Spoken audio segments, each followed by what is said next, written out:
कसं आहे ना मैत्रिणींनो, कधीतरी चमचमीत पण भाजी टिफिनला द्यायलाच पाहिजे बरं का.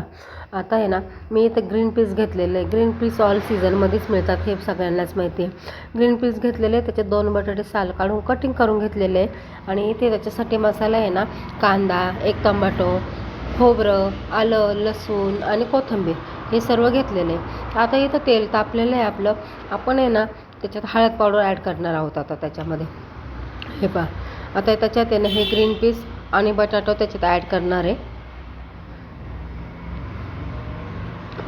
आणि त्याच्यात आहे ना छानपैकी चवीनुसार मीठ ॲड करायचं आहे.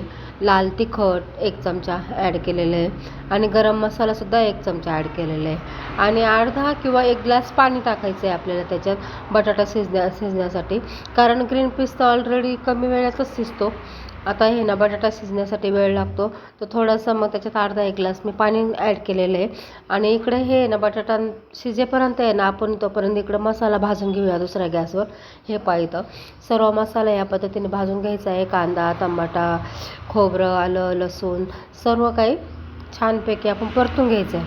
आणि बारीक मिक्सरमधून त्याचं थंड होऊन द्यायचा, त्याच्यानंतर बारीक पेस्ट करून घ्यायची. मसाला नेहमी थंड झाल्यानंतरच बारीक करायचा आहे. गरम गरम करायला गेलं तर सगळं घरभर आपलं ते उडणार आहे, हे लक्षात ठेवायचं. तर आता हे बघा, आपला मसालासुद्धा छानपैकी तयार झालेला आहे. आता इथं बटाटासुद्धा शिजलेला आहे. त्याच्यात आपण आहे ना हा मसाला ॲड करणार आहे. आणि तुम्हाला घट्ट पाहिजे की सुक्की पाहिजे यानुसार तुम्ही त्याच्यात पाणी ॲड करायचं आहे. ते पहा मैत्रिणींनो, असं छोटे छोटे रेसिपी पाहण्यासाठी तुम्ही मला नक्की फॉलो करा. व्हिडिओ आवडत असेल तर नक्की शेअर, कमेंट, फॉलो.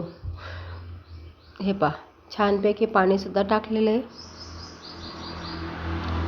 आपली ही आता भाजी तयार झालेली आहे.